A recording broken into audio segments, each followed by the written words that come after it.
Hey, buen día para todos. José Cruz, bienvenido. Todos bienvenidos. La verdad es que me queda un poco retirado en la pantalla del celular y no alcanzo a leer bien. Pero todos bienvenidos. Pastora, bienvenida. También le doy la bienvenida a mis queridos hermanos y amigos que están conmigo siempre en la transmisión en vivo y la grabación de este live a través de la plataforma de Meet y en simultánea, en directo, con nuestra plataforma de YouTube.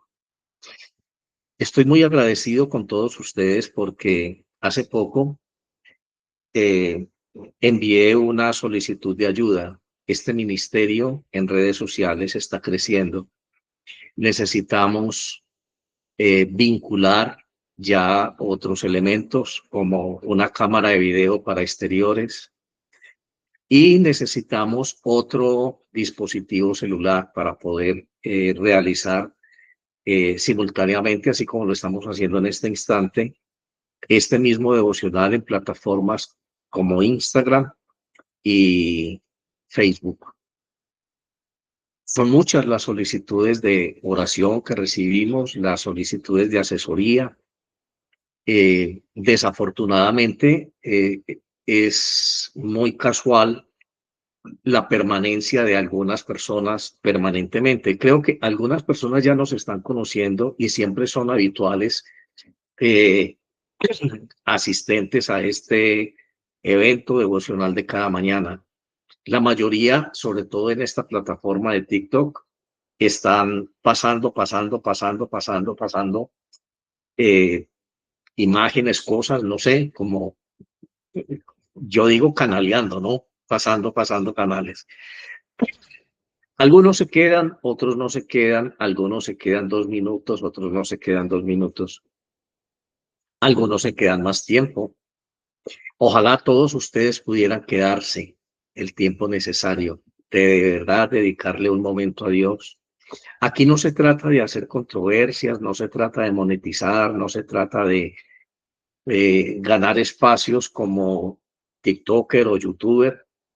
Aquí lo que necesitamos es que el gran influencer de nuestra vida sea Jesucristo. Todos somos la iglesia, todos tenemos la obligación y el deber de estar predicando el evangelio como una muestra de amor y de gratitud a Dios y de amor a nuestros hermanos. Así que bueno, sin más preámbulos, muchas gracias a quienes nos han colaborado. Les decía al inicio de este momento que hicimos una solicitud para una colecta para terminar de ajustar lo que se necesita para comprar estos equipos. Ya nos falta muy poco, bastante ha sido la ayuda que hemos recibido. Muchas gracias a todos. La mayoría prometió hacerlo este fin de mes. Esperamos que no se les olvide, pero ya falta poco, gracias a Dios. Muy amables a todos, muchas gracias por su respaldo y muchas gracias por escucharnos y compartir con nosotros en este momento este mensaje de Dios. Saludo a Águeda, a Marta, gracias a ustedes por estar aquí y a todos los que se están uniendo ya a esta transmisión en vivo. Iniciamos entonces en el nombre del Padre, del Hijo y del Espíritu Santo. Amén. Omnipotente y misericordioso Padre, hemos errado y nos hemos extraviado de tus caminos como ovejas perdidas. Hemos seguido demasiado los designios y deseos de nuestro propio corazón y hemos faltado a tus santas leyes. Hemos dejado de hacer lo que debíamos haber hecho y hemos hecho lo que no debíamos hacer y en nosotros no hay salud. Mas tú, oh Señor, compadécete de nosotros, humildes pecadores. Libra, oh Dios, a los que confiesan sus culpas. Restaura a los que se arrepienten según tus promesas declaradas al género humano en Jesucristo, nuestro Señor, y concédenos, oh Padre misericordioso, por su amor, que de aquí en adelante vivamos una vida sobria, santa y justa para la gloria de tu santo nombre. Amén. Padre nuestro que estás en el cielo, santificado es tu nombre, venga a nosotros tu reino. Hágase, Señor, tu voluntad en la tierra y en el cielo. Danos el pan de cada día y perdona nuestras ofensas como perdonamos también a quien nos ofende. No permitas que caigamos en la tentación y líbranos del maligno. Amén. Porque tú eres grande y excelso, porque tu poder, tu gloria y tu honra de generación en generación, por los siglos de los siglos. Amén. Hoy tenemos un tema bastante importante. Hace poco estuve invitando a un taller gratuito llamado Al Encuentro con Dios. Desafortunadamente no sé qué pasó. Muchas personas en su momento dijeron, sí, sí queremos. Enviamos la invitación en el momento oportuno, pero parece ser que se les olvidó o simplemente esa motivación fue de momento y no persistió. Es decir, por alguna razón en el momento en que fuimos a iniciar el taller o el seminario, no había el quórum requerido, ¿no? Esto implica un trabajo previo bastante fuerte. Había invitados especiales que ya habían agendado también su tiempo para compartir con nosotros y pues no era adecuado ni decoroso hacerlo con el número de personas tan reducido que finalmente asistimos. Así que decidimos dejarlo allí, lo voy a dejar allí. De pronto una sugerencia para preguntar cuál era el horario más indicado. Nos queda muy complicado complacer en el horario a todo el mundo. Unos sí, otros no, unos dicen en la noche, unos dicen en el día, unos dicen poder a cierta hora, otros dicen no puedo. Pienso que estas cosas definitivamente tienen que ser hechas así como lo planeamos, poner un horario y quien realmente esté dispuesto a hacer el taller, eh, el curso, debe programarse y agendarse. Pienso que hacernos la vida tan fácil siempre ha sido una mala costumbre para nosotros. Si nosotros tenemos una cita médica, pues tenemos que ajustarnos al horario del médico, porque no le podemos decir al médico, mire, a mí me gusta que me atienda a las 8 de la noche, porque es que yo llego muy cansado de trabajar.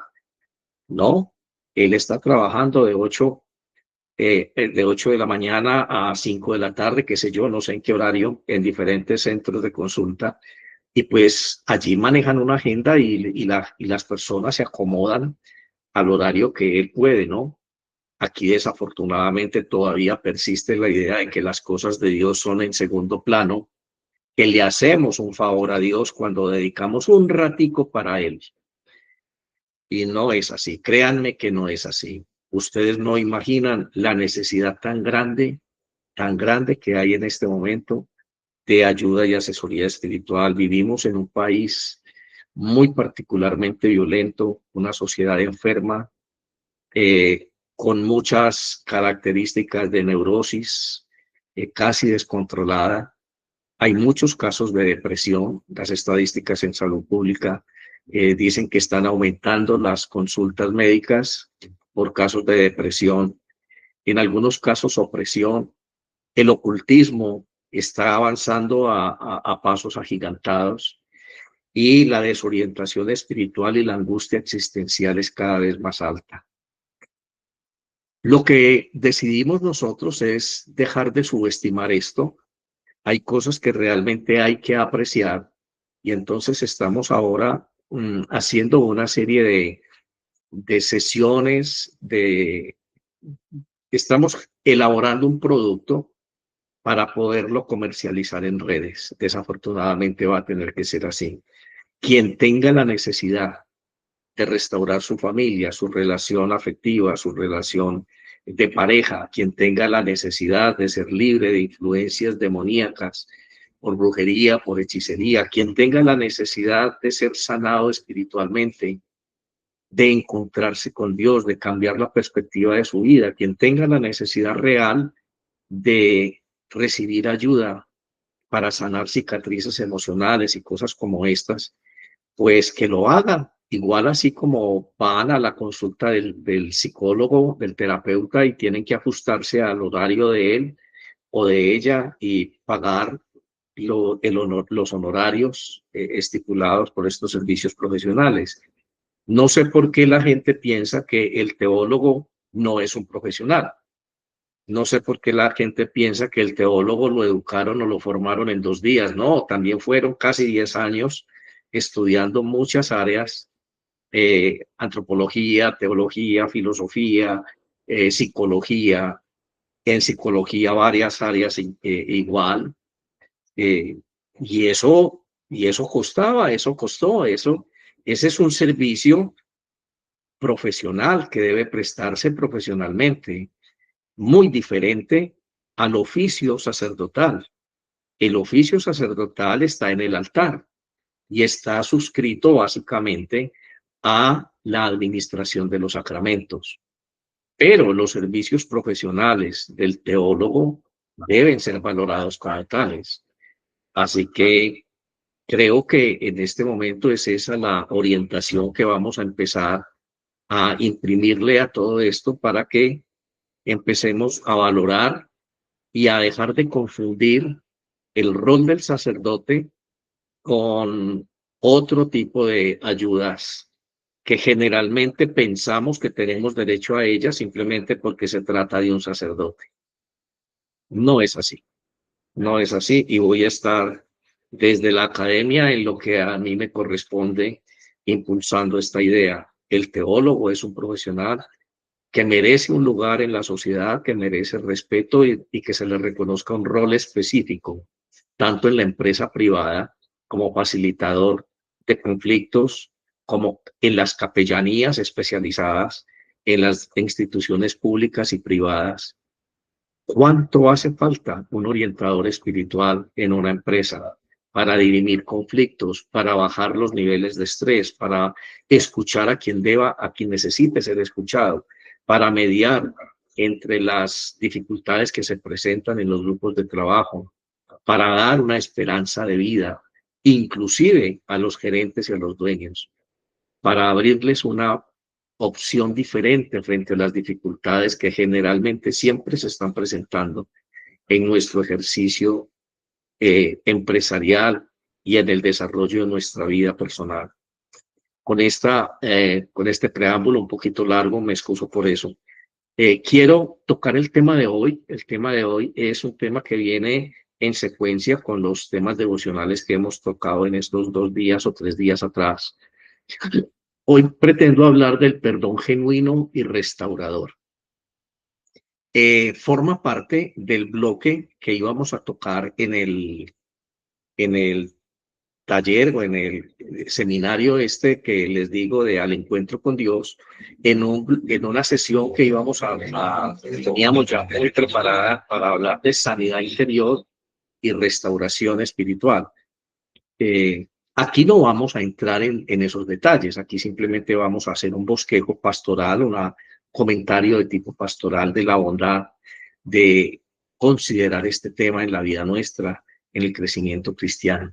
Bueno, para acercarnos entonces a este tema del perdón genuino y restaurador, hemos elegido un texto, bueno, no es tanto un texto, una historia bíblica narrada en el libro del Génesis, en el capítulo 37.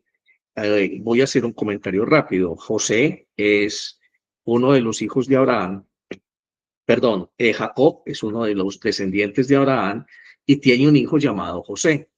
Aparte tiene otros hermanos, otros hijos que eran hermanos de José. José era el menor de los hermanos y él y su hermano de la misma mamá llamado ahí se me escapó. Bueno, eran 2 hermanos, Benjamín, eh, de los cuales José era el menor. Entonces, era muy amado por su papá Jacob, porque era el hijo que había concebido ya en su edad adulta. José era un joven muy despierto, muy apegado al papá, muy en la línea de lo que el papá quería hacer. Sus hermanos ya eran hombres mayores que querían heredar y habían ciertas disputas y ciertas intrigas entre ellos por la hacienda muy grande y muy importante que iba a dejar Jacob al morir. Vamos entonces a leer rápidamente algo del capítulo 37 de esta historia de José y sus hermanos. Dice así: y Jacob habitó en la tierra donde había peregrinado su padre, en la tierra de Canaán. Esta es la historia de las generaciones de Jacob. José, cuando tenía 17 años, apacentaba el rebaño con sus hermanos. El joven estaba con los hijos de Bila y con los hijos de Silpa, mujeres de su padre. Y José trajo a su padre malos informes sobre ellos. Y amaba a Israel a José más que a todos sus hijos, porque era él el hijo de su vejez. Y le hizo una túnica con muchos colores, y vieron sus hermanos que su padre lo amaba más que a todos sus hermanos, y por eso lo odiaban, y no podían hablarle amistosamente. Y José tuvo un sueño, y cuando lo contó a sus hermanos, ellos lo odiaron más, y les dijo: os ruego que escuchéis este sueño que he tenido. He aquí estábamos atando gavillas en medio del campo, y aquí mi gavilla se levantó y se puso derecha, y entonces vuestras gavillas se ponían alrededor y se inclinaban hacia mi gavilla. Y sus hermanos le dijeron: ¿acaso reinarás sobre nosotros? ¿O acaso te enseñorearás sobre nosotros? Y lo odiaron aún más por causa de sus sueños y de sus palabras. Tuvo aún otro sueño y lo contó a sus hermanos diciendo: he aquí he tenido aún otro sueño, y he aquí el sol y la luna y 11 estrellas se inclinaban ante mí. Y él lo contó a su padre y a sus hermanos, y su padre lo reprendió y le dijo: ¿qué es este sueño que has tenido? ¿Acaso yo y tu madre y tus hermanos vendremos a inclinarnos hasta el suelo ante ti? Y sus hermanos le tenían envidia, pero su padre reflexionaba sobre lo dicho. Después sus hermanos fueron a apacentar el rebaño de su padre en Siquem. E Israel dijo a José: ¿no están tus hermanos apacentando el rebaño en Siquem? Ve y te enviaré a ellos. Y él le dijo: iré. Entonces Israel le dijo: ve ahora y mira cómo están tus hermanos y cómo está el rebaño, y tráeme noticias de ellos. Lo envió pues desde el valle de Hebrón, y José fue a Siquem, y estando él de vuelta en el campo, un hombre lo encontró, y el hombre le preguntó diciendo: ¿qué buscas? Y él respondió: busco a mis hermanos, te ruego que me informes dónde están apacentando el rebaño. Y el hombre le respondió: sé que se han ido de aquí, pues yo les oí decir: vamos a Dotán. Entonces José fue tras sus hermanos y los encontró en Dotán. Cuando ellos lo vieron de lejos, y antes de que se acercara, tramaron contra él para matarlo, y se dijeron unos a otros: aquí viene el soñador.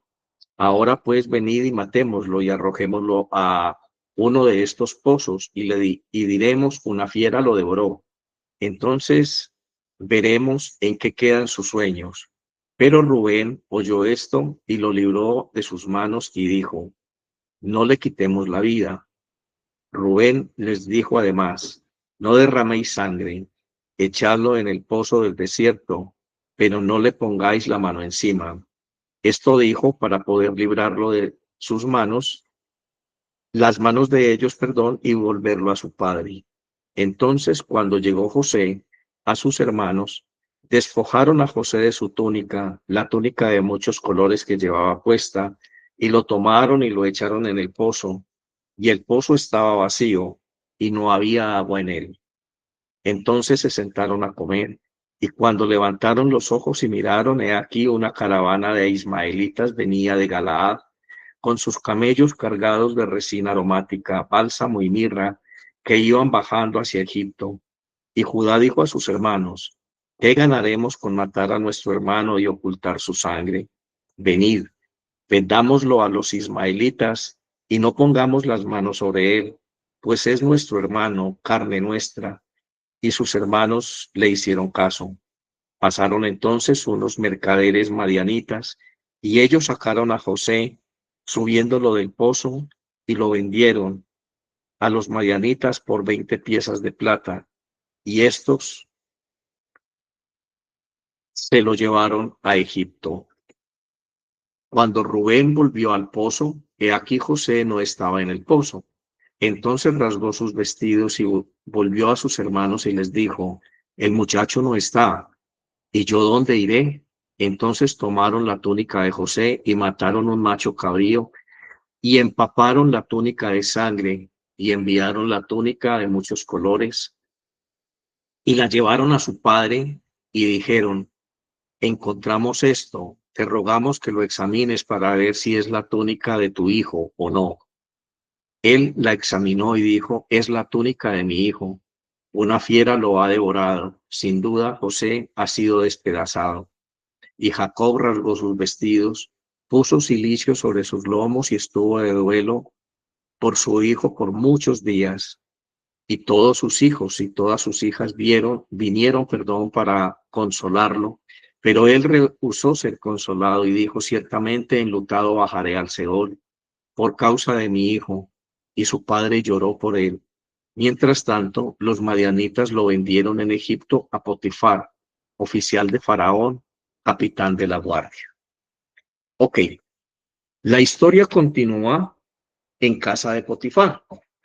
José entonces es vendido como esclavo eh, a Potifar, y Potifar lo lleva a su casa. La esposa de Potifar eh, se enamora de José, trata de seducirlo. Él permanece fiel a Dios. Él no toca a la esposa de su amo, de su jefe, de su patrón. Entonces él sale corriendo. En el momento en que él sale corriendo, ella se queda con su túnica en la mano, con parte de su túnica, una camisa, creo yo, algo así. Y entonces ella hace un escándalo y le dice a Potifar, su esposo, que José trató de violentarla, de abusar de ella.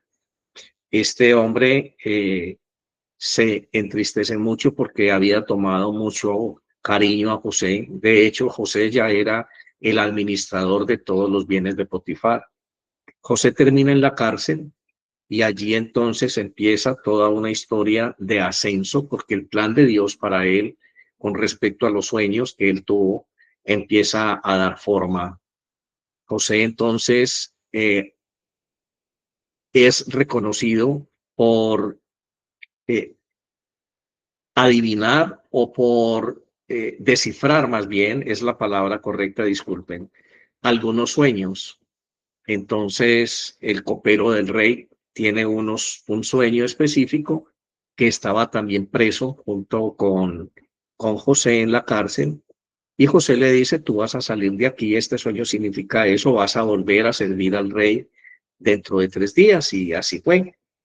Estando este copero en la casa del faraón, el faraón tiene un sueño. Sus magos y sus sátrapas no alcanzaron, no podían descifrar el sueño, y entonces él dice: yo conozco un hombre que lo puede hacer.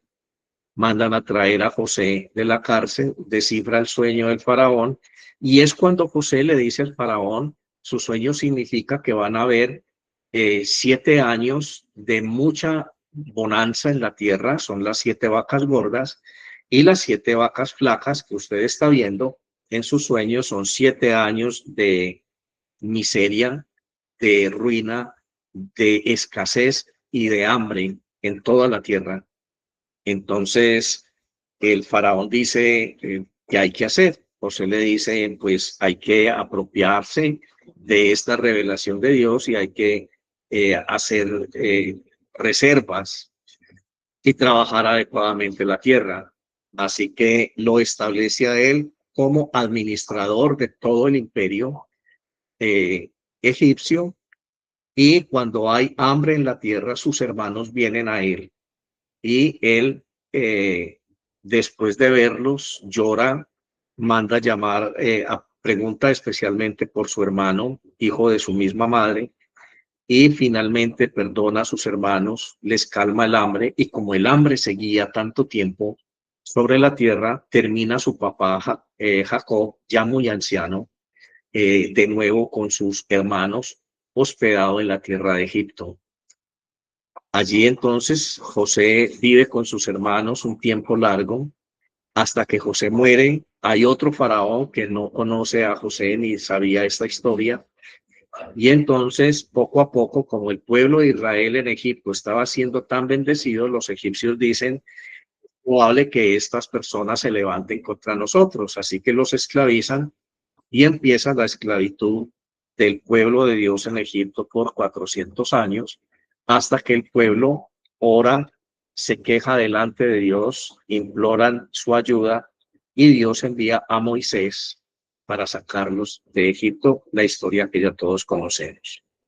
Esta historia de perdón que José hace a sus hermanos restaura toda una familia y obedece al plan de Dios, estaba en el plan de Dios. Así que lo primero que nosotros vamos a reflexionar en esta mañana rápidamente con respecto al perdón es que el perdón forma parte del plan de Dios para nuestra vida. Hay un plan de Dios para nosotros y salir nosotros del Egipto, espiritualmente hablando, de ese estado de esclavitud al pecado en el que nosotros vivíamos sometidos y ser guiados por Cristo Jesús en medio del desierto al encuentro con Dios en el monte de Sinaí, así como fue literalmente la experiencia de Israel, implica que nosotros en ese desierto debamos ser tratados por Dios. No es posible esa liberación de el pueblo de Israel de Egipto a menos que haya habido ese perdón 400 años antes en el corazón de José. Él sabía que su familia un día iba a ser esclavizada. Él sabía que su familia, sus descendientes algún día iban a ser liberados por Dios. Y es hermoso cuando uno sigue leyendo el libro del Génesis, ver cómo este José les instruye a sus descendientes acerca de esto. Bueno, así como en la historia de los patriarcas, el perdón formó parte del pueblo de Dios, igual forma parte el perdón del propósito del éxodo espiritual nuestro una vez que hemos conocido a Cristo Jesús. Conocer a Cristo Jesús, entender realmente qué fue lo que Cristo Jesús hizo en la cruz, nos invita a nosotros a nacer de nuevo. Comprendemos que lo hizo por amor a nosotros. Comprendemos que es cierto que Dios dice que todo aquel que acepta, comprende y declara que Jesucristo es el Señor, entonces le es dada la potestad de ser hecho un hijo de Dios. Evangelio de San Juan, capítulo 1. Tenemos entonces que aprender a perdonar a nuestros enemigos, a perdonarnos a nosotros mismos, dejar el pasado atrás, dejar esa vida de esclavitud atrás. Implica dejar atrás esa vida de heridas emocionales, ese pasado de odio, ese pasado de resentimiento, ese pasado de dolor asociado a las personas que causaron ese dolor, ese pasado de desesperanza, de enfermedad, ese pasado de pobreza, de escasez, todo lo que implicaba para nosotros vivir una vida de esclavitud al pecado. Bueno, en ese sentido, debemos entender entonces la primera premisa del perdón, y es que el perdón es parte fundamental del proceso de restauración espiritual que el Espíritu Santo debe operar en cada hijo de Dios, en cada discípulo. Bueno, vamos entonces a partir de esta reflexión a entrar un poco más en materia. Tratar el tema del perdón se ha hecho siempre desde la perspectiva de la psicología. Les decía al principio cómo el teólogo también aporta a este proceso, solo que desde una perspectiva diferente. Hablemos entonces de cómo se lleva a cabo el proceso del perdón o la terapia del perdón desde el punto de vista psicológico.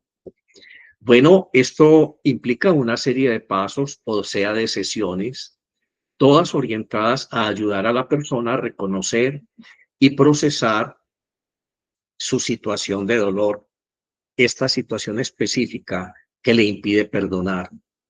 Inicia ayudándole a la persona a liberar sentimientos de resentimiento, dolor o ira contra quienes le han hecho daño. Implica entonces hablar del tema. Es un momento en el que la persona empieza a expresar cuánto dolor hay en su corazón, cómo se siente, cuánto ha habido de dolor en los años que han sucedido, que han transcurrido desde que fue agredido. Esta terapia no significa justificar la ofensa. O sea, no significa que a la persona se le va a decir categóricamente, tiene que dejar eso atrás. Eso no tiene sentido porque forma parte de su vida, de su pasado.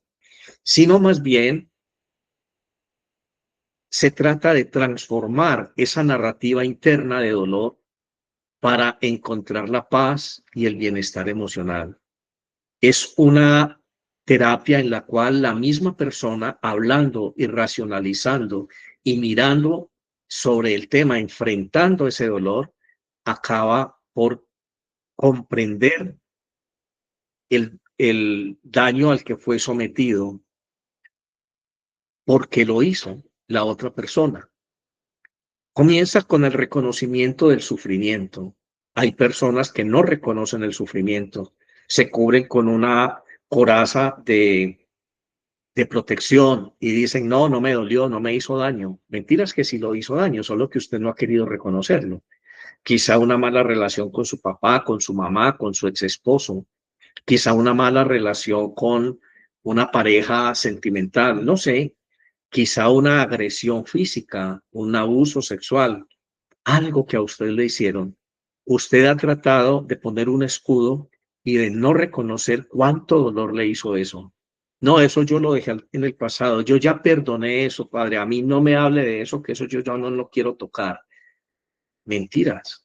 Eso está allí, solo que usted lo tiene cubierto con una coraza, pero hay que, como el odontólogo trata una caries, hay que coger el esmeril, ¿cómo se llama? La fresa y limpiar el área para poner una calza. Comienza entonces con el reconocimiento del sufrimiento, no seguir ocultándolo, seguido por la expresión de las emociones. ¿Cuánto daño me ha hecho eso? Reconocer cuántas áreas de mi vida ha afectado eso y la comprensión de la perspectiva del otro. Bueno, sé que el otro fue malo, sé que el otro lo mal conmigo, pero tratemos de entenderlo, tratemos de ponernos en el contexto del otro. ¿Qué lo motivó a hacerlo? Sea bueno o sea malo, enfrentémonos a eso. Y finalmente, la decisión consciente de perdonar, lo cual libera a la persona de la carga emocional negativa que ha llevado. Esto vuelvo y repito desde el punto de vista de la psicología. El perdón tiene un efecto profundo en la salud emocional, ya que permite dejar atrás sentimientos destructivos como el resentimiento y la amargura, abriendo paso a la paz interior y a una mayor estabilidad anímica. Bueno, acabamos de mencionar entonces dos términos que debemos comprender. Así que vamos a distinguir entre el perdón, la amargura y el resentimiento para poder comprender el impacto que cada una de estas emociones, de estos estados de ánimo o circunstancias, afectan nuestra vida emocional y espiritual. El perdón, vamos a definirlo, es una decisión consciente después de este paso de esta elaboración que ya les acabo de decir. Se llega a una elaboración consciente de liberar a quien nos ha ofendido del peso de su falta, permitiendo que la paz y la reconciliación sean posibles. En contraste, la amargura surge cuando el dolor y el enojo no son procesados adecuadamente, convirtiéndose en un estado interno de hostilidad y de desconfianza que afectan nuestras relaciones y nuestro bienestar. Un ejemplo, alguna persona sufrió un desaire, una agresión emocional, una traición. Y entonces pone un escudo sobre esto, dice, no me dejo congelar, no me dejo dañar de esto no me hizo daño, yo soy más fuerte, y continúa su vida afectiva y emocional con muchas reservas. Empieza a decir, todos los hombres son malos, y empieza a vivir una vida en contra de lo que debería ser una relación sana, interactuando con el sexo contrario. Así que esta persona se llena de amargura y se niega la posibilidad de volver a tener la oportunidad de amar. La amargura entonces encajona, eh, encapsula el dolor y lo convierte en odio. Esa amargura a veces no es un acto consciente de las personas. Hay personas que están amargadas. De la amargura al odio y al resentimiento profundo hay un paso casi imperceptible. Es un espíritu que está enfermo, es una persona que desde la psicología está enferma desde el punto de vista afectivo y emocional.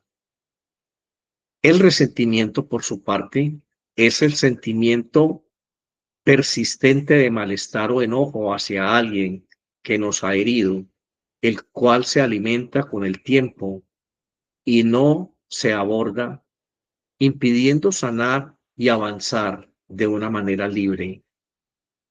El resentimiento cada vez aumenta, cada vez se potencia hasta llegar a convertirse en odio.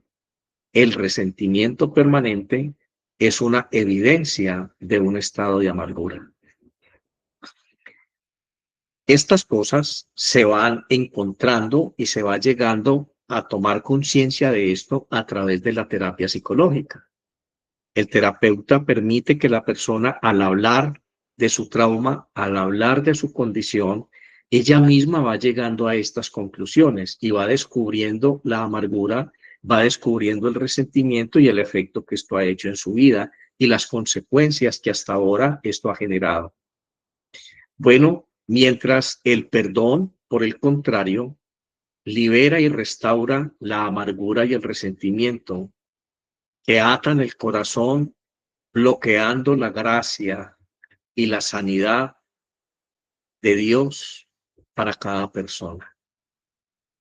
Así que el perdón es el antídoto. Pero el perdón no es un acto de la voluntad humana desde el punto de vista de la psicología. Es una toma de conciencia según la terapia psicológica, donde la persona adopta un modelo de conducta diferente frente al perdón. Pero en el más estricto sentido de la definición del perdón, no es que se, que se dé a cabo tal cual como nosotros lo concebimos. Simplemente es que la persona cambia de actitud frente a esos dolores emocionales, a esas heridas del pasado, a esas cosas que le sucedieron antes y que han causado amargura, resentimiento y odio en su corazón.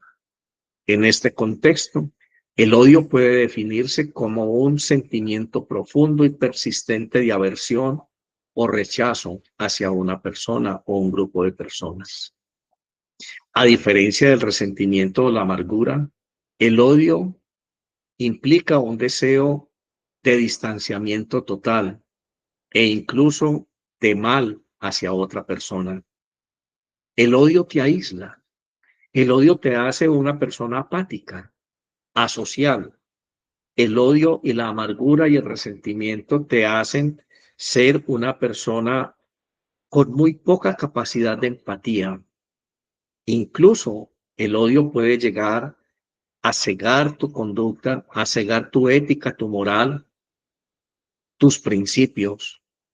El odio es un cáncer que te carcome, es una sed de venganza insaciable que puede llegar al asesinato, que puede llegar a la venganza y al derramamiento de sangre. Lo que genera este sentimiento en crecimiento, este odio en crecimiento, genera una barrera aún mayor para la sanidad emocional desde el punto de vista de la psicología. A veces el odio es tan grande que casi que necesita ser diagnosticado desde la perspectiva de la psiquiatría, porque se convierte en una obsesión. El odio puede llegar a ser obsesivo y entonces allí ya deja de ser competencia del psicólogo y empieza a ser competencia del psiquiatra. Bueno, el proceso de la sanidad interior, ya desde el punto de vista del teólogo, también es terapéutico. También se hace a través de sesiones que podríamos de alguna manera llamar terapias. Así que desde la teología, la asesoría espiritual conlleva una valoración mucho más profunda que la que se hace desde la psicología. Esa valoración debe ser comprendida en estos términos. La psicología aborda el problema desde la mente racional. Recuerden que estamos hablando de terapias donde la persona ella misma empieza a hablar, el terapeuta simplemente hace unas preguntas claves en el proceso para que la persona conduzca su hilo de pensamiento y llegue a las conclusiones que ya anotamos. Desde la racionalidad, desde la toma de conciencia, lo cual deriva en tomar una actitud diferente frente al tema. Pero la asesoría desde la parte teológica, desde la parte espiritual, el teólogo entonces aborda el tema ya no desde la conciencia natural, sino desde la conciencia espiritual. Tenemos dos conciencias, la conciencia natural y la conciencia espiritual. Es un enfoque desde el espíritu, es un enfoque que alimenta la razón con razones espirituales, modifica la conducta humana desde la perspectiva del espíritu. Para que ustedes comprendan lo que estoy diciendo, hay casos que se ven en el sentido de que una persona que tiene adicción a las drogas o al alcohol puede ir a terapia con Alcohólicos Anónimos y puede superar la adicción. Cada día tiene que decirse, hoy no tomo, y cada vez que se presenta frente al grupo terapéutico dice, yo me llamo fulano de tal y soy alcohólico. Nunca deja de ser alcohólico. Desde el punto de vista espiritual, una persona desde la conciencia del espíritu determina no volver a hacerlo motivado por el amor. Y es tan fuerte la influencia espiritual que ahoga, que elimina todo residuo de adicción, todo residuo de dependencia en la conciencia natural. Hay personas que simplemente por sanidad interior, por liberación, dejan de ser adictos y en adelante empiezan a darle gloria a Dios por su liberación de esa adicción. Y no tienen que estar diciendo todos los días, sigo siendo alcohólico. Al contrario, están diciendo, yo fui alcohólico y el amor de Dios me sanó y me restauró. Eso es una determinación que viene desde el espíritu. El espíritu siempre está sobre la materia. El espíritu siempre gobierna la materia y es allí donde está enfocada la acción del teólogo en los procesos de sanidad interior y de liberación. Se inicia a partir de esta comprensión del perdón como un acto de obediencia y de correspondencia al amor de Dios, al ejemplo de Cristo, quien enseñó a perdonar incluso a quienes nos han herido gravemente. Así la terapia del perdón, vista desde la identidad en Cristo, no solo promueve la sanidad emocional, sino que también impulsa a una transformación espiritual. Yo sostengo que cualquier cambio de actitud motivado por la razón humana es vulnerable y no es garantía de permanencia, mientras que toda transformación espiritual garantía es garantía perfecta de un cambio radical en la conducta humana desde la razón. Transforma tu razón, transforma tu perspectiva, transforma tu manera de pensar. Cuando el Espíritu nos gobierna, cuando el Espíritu Santo es el que toma el control de nuestra vida, toda nuestra estructura intelectual se cambia. Es un proceso al que yo le digo una contracultura, es volver a aprender. Y es allí donde el teólogo hace que la persona tome conciencia del papel de Cristo en su vida, de cuál es el significado de la vida cristiana. No es ser cristiano como lo decíamos ayer en el devocional. Cristiano es cualquiera que tenga afinidad a la doctrina de Cristo o a una iglesia, o a los dogmas de una iglesia, o que tenga una vida religiosa, quizá podría decirse así, aunque no es precisa la comparación entre cristiano y una vida religiosa, pero para que lo entendamos de esa manera, sé que me están comprendiendo. Se trata de ser discípulos, se trata de aprender a amar, se trata de aprender en ese proceso de amar a escuchar a Dios, las razones por las cuales Dios ama, las razones por las cuales Dios nos invita a ser como Él, a adentrarnos en esa imagen y esa semejanza que Él nos dio por creación, a aprender a experimentar, a vivir y disfrutar esa naturaleza divina en nosotros. Eso hace que todo tenga un enfoque diferente. Eso hace mirar el mundo desde una perspectiva distinta. Eso implica salirme de mí y de mis razones y empezar a mirar las cosas y las circunstancias desde la perspectiva de Dios. El perdón genuino, entonces, restaura relaciones y permite que la gracia de Dios fluya en la vida del creyente, así como lo dijimos al principio en el caso de José con sus hermanos, integrando salud mental y crecimiento espiritual en un mismo proceso. La psicología afecta la conducta, trata de modificar la conducta a través de la toma de conciencia, pero la salud mental, los efectos en la salud mental, como lo dije hace un rato, ya son tenor y resorte del psiquiatra. Desde la perspectiva de la terapia espiritual, el teólogo puede llevar a la persona a este grado de comprensión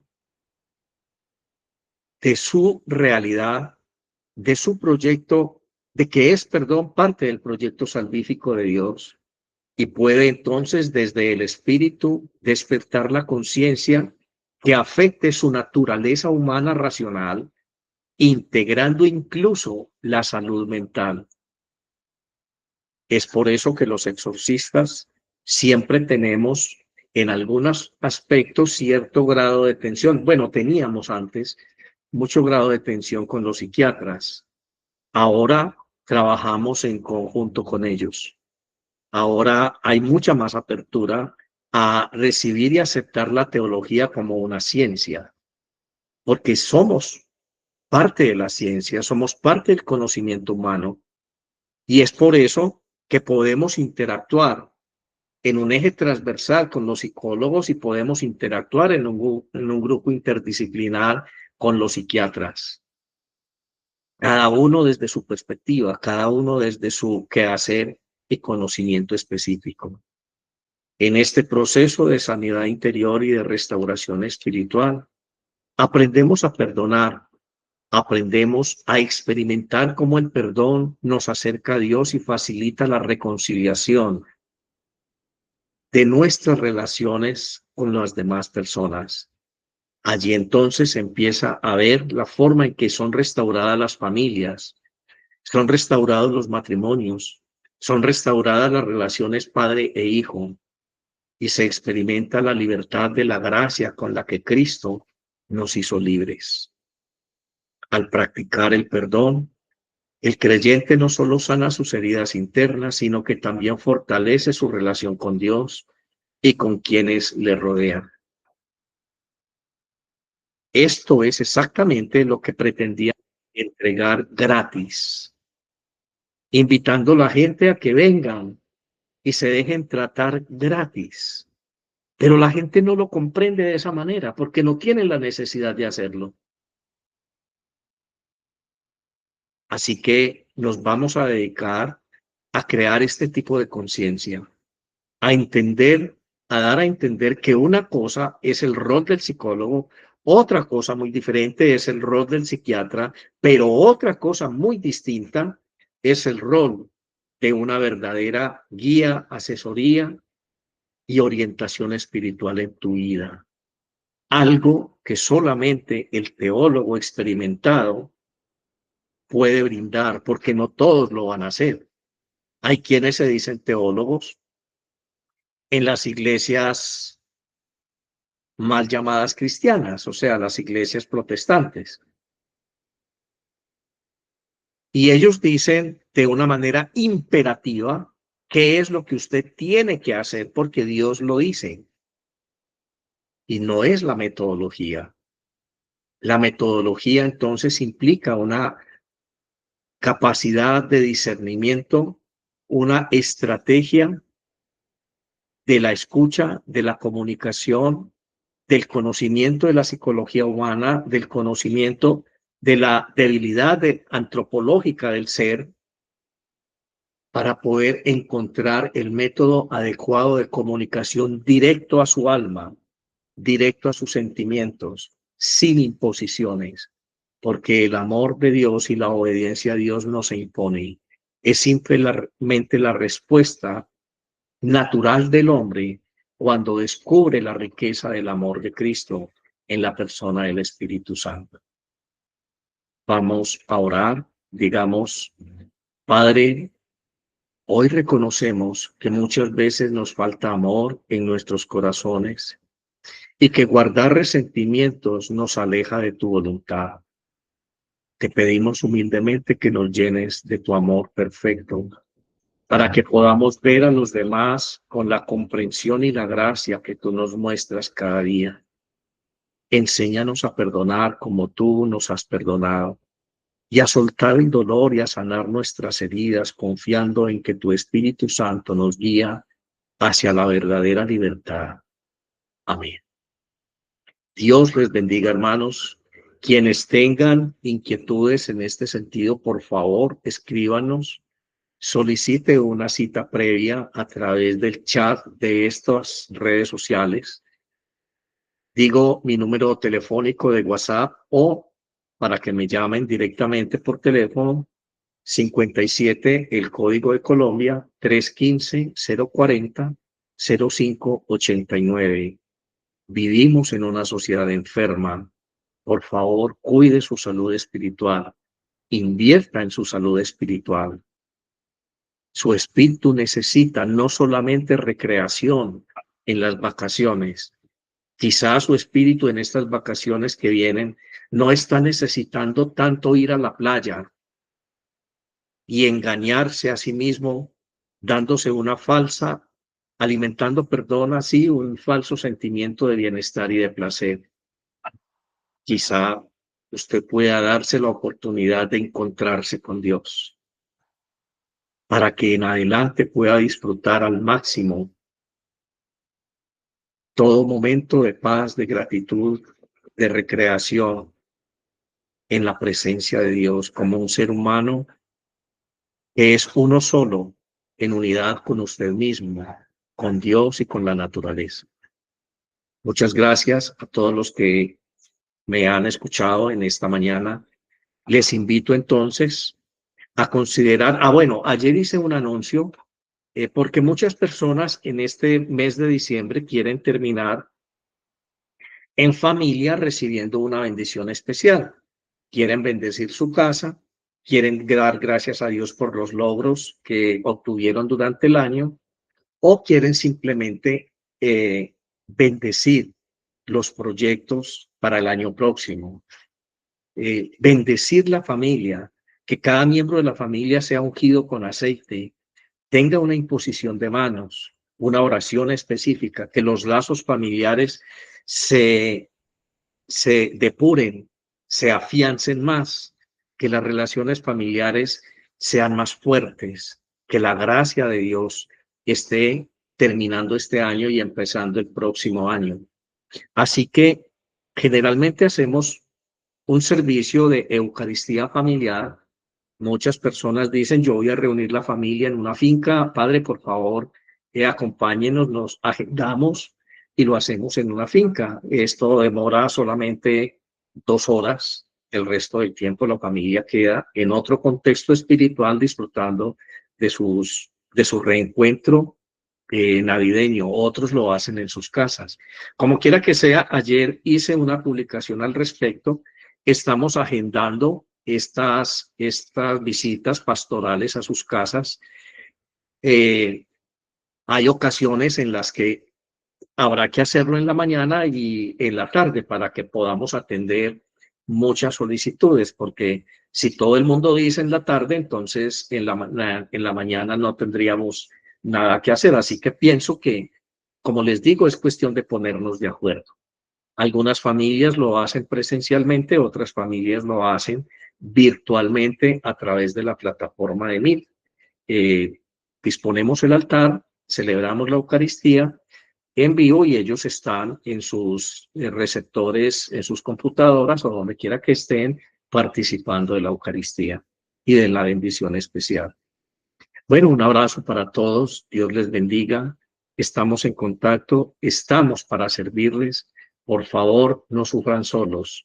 Pónganle cuidado a su salud espiritual, que es más importante o igualmente importante que la salud física. Y cambiemos un poco la perspectiva. Atesoremos en el cielo donde la polilla ni el orín lo corroen. Dios les bendiga. Un abrazo muy grande. Nos vemos el lunes a las 7 de la mañana nuevamente. Bendiciones para todos.